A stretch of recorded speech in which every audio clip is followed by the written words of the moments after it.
Alright, so in the last lesson we looked at examples of limits where the limit was actually equal to infinity, which happens when you have a vertical asymptote and your x is approaching that vertical asymptote. Today we're looking at limits at infinity. In other words, as x approaches infinity, what is the y value doing? And so that is basically what is happening as x is getting infinitely large or x is getting infinitely small. We're talking about what the y is approaching, which would be a horizontal asymptote if there is a horizontal asymptote. If there's not a horizontal asymptote, it might be talking about the slant asymptote. But we're going to look at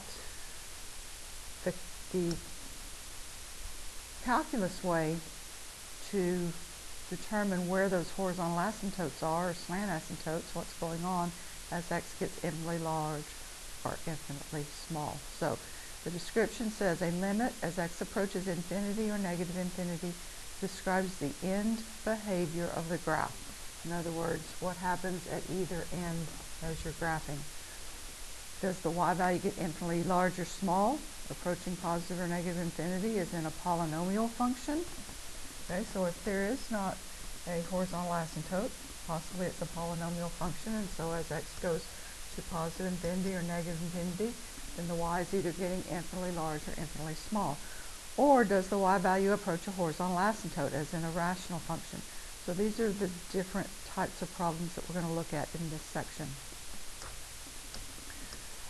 So if a function can be written in rational form, then the technique for evaluating the limit as x approaches infinity of a function f divided by function g is to divide both numerator and denominator by the largest power of x and reduce each term. Then we're going to use the fact that the limit as x approaches infinity of any constant number, say 8, over any variable to a power, say x cubed, is equal to 0. So you can just imagine if you're plugging in infinitely large values into this x that's in the denominator is going to continue to get larger and larger and larger while the numerator stays fixed, which gives you a result of 0. And so we will substitute a 0 for the limit for any term that can be written as a number over x to a power, or the variable to a power. And then whatever's left, we will evaluate that limit. So that's a technique for if our function can be written as a rational function. All right, so on the first example, the limit as x approaches infinity of 3x plus 1 over 2x minus 5. So we first note that x is approaching infinity, so we're talking about these examples where we're either looking for a horizontal asymptote, or if it's a polynomial, we're looking for the function heading towards positive or negative infinity. So this is written in the form of a rational function. So we're going to use the property that they just described, and we're going to multiply the numerator and denominator by the largest power of x that occurs in both the numerator and denominator. In this case, it's just an x to the 1. So 1 over x times 1 over x. Now I'm going to rewrite the limit statement. Remember, you have to continue to rewrite the limit statement until you actually plug in a value for your x. So distributing, I would have 3x over x plus 1 over x, all divided by 2x over x minus 5 over x. Then you can see that these first term, those x's are going to cancel.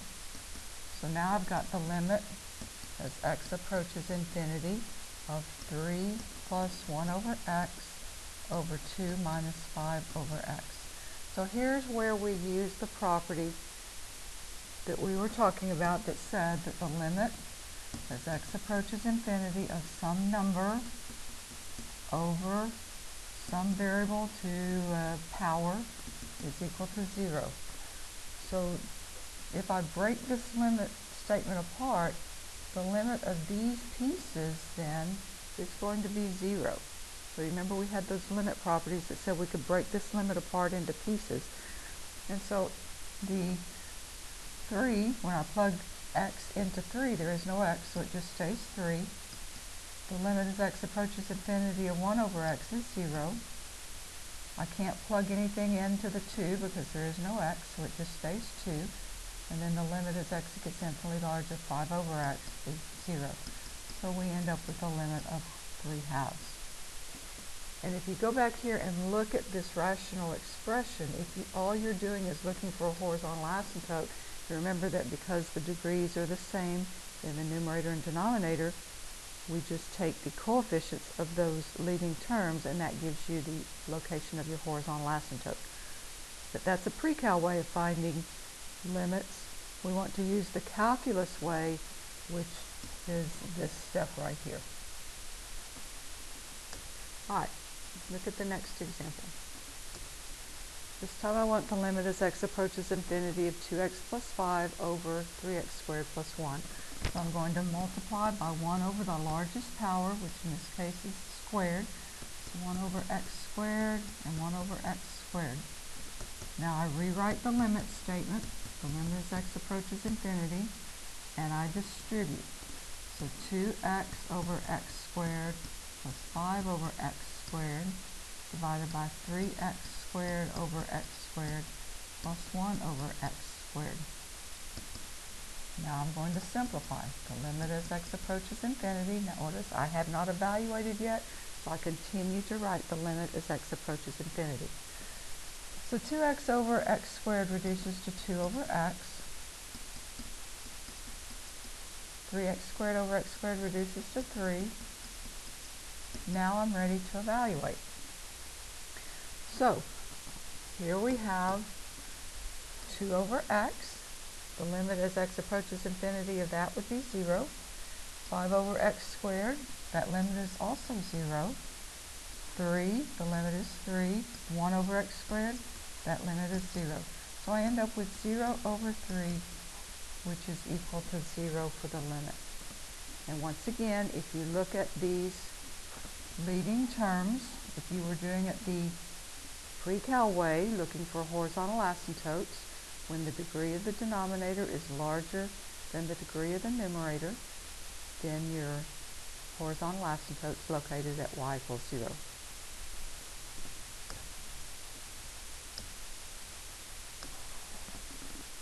This next example, I want the limit as x approaches infinity of 2x cubed plus 5 over 3x squared plus 1.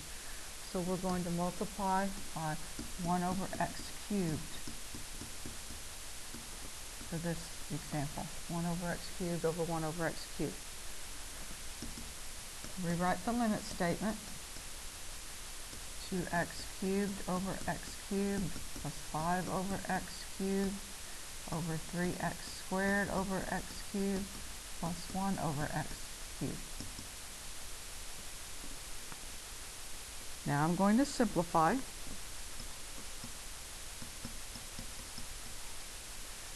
So 2x cubed over x cubed becomes 2.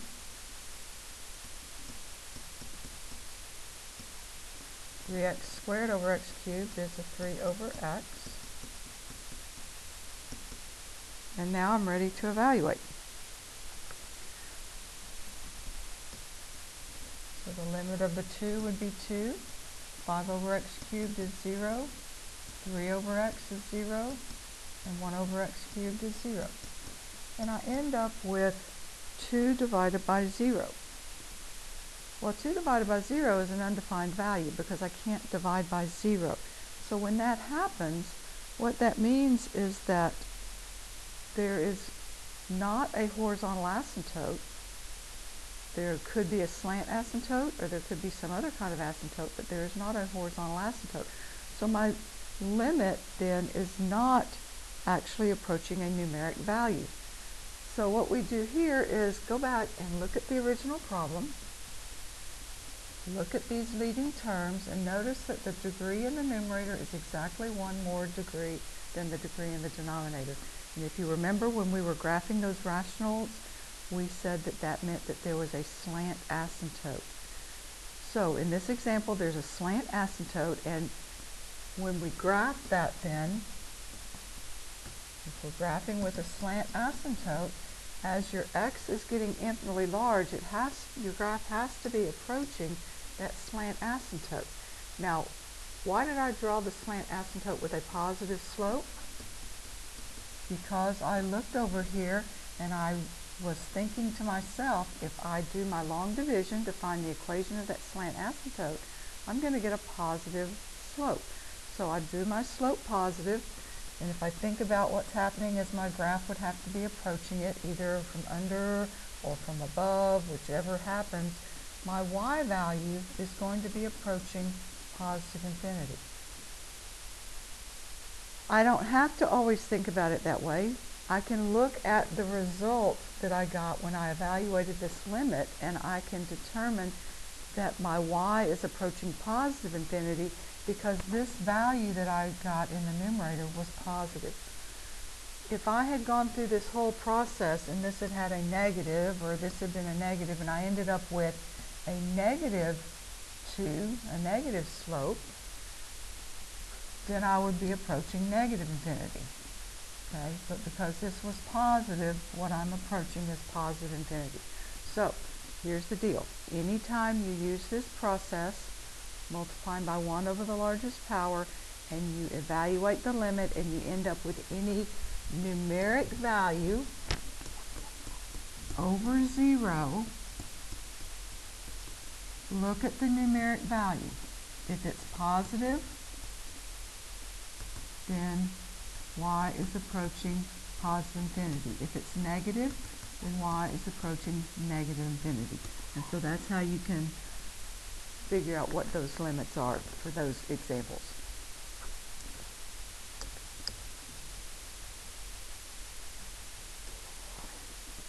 Okay, so now we're going to take a look at how we evaluate limits when we have exponential functions. And so we've learned how to graph exponential functions, and so when you're evaluating these limits, you just really need to think about what's happening to the graph, because as x is approaching infinity or negative infinity, all we're doing is talking about the end behavior of the graph. And so thinking about what the graph of y equals 2x looks like, that's an exponential graph. And so when you graph it, it's going to do something like this.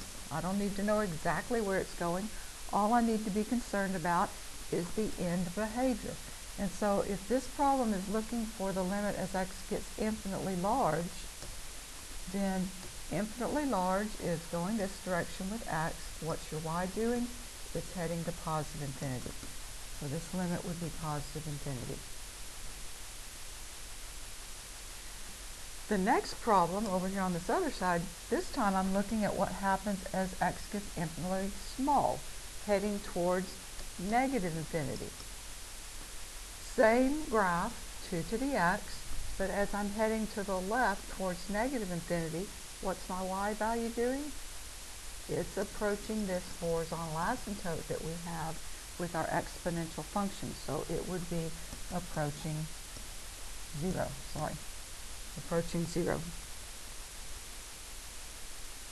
So just think about what the graph looks like and think about what the end behavior of the graph is. All right, natural log of x. When you graph a natural log of x function, you remember natural log of x has a vertical asymptote on the y-axis. The graph comes along here and heads up that direction. And so if I'm looking at what happens as x gets infinitely large, what is the y value doing? It is also getting infinitely large, so it's approaching positive infinity. Okay, well, let's do a what if. What if I said the limit of the natural log of x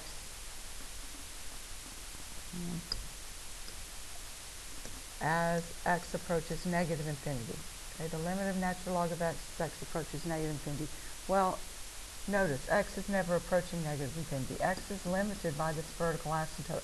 So I couldn't even really write that problem, but I could say the limit as x approaches 0 from the right of natural log of x. I can't even just say 0 because there's nothing happening over here on this side. All I could do is talk about as x is approaching 0 from the right, and then that would be negative infinity.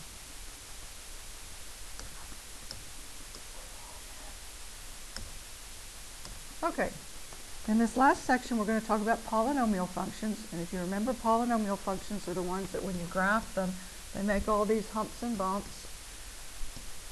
And the end behavior is either up on right, down on left, both up, both down, depending on the degree of the polynomial and whether or not it's even or odd.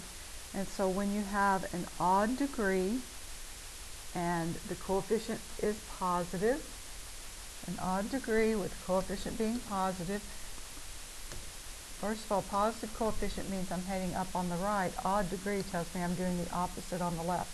So I don't really know what's happening in between here, but I know I'm going up on the right and down on the left. And so if I'm looking for the limit as x gets infinitely large, going towards positive infinity, what's y doing? It's getting infinitely large too. And so it's going to positive infinity.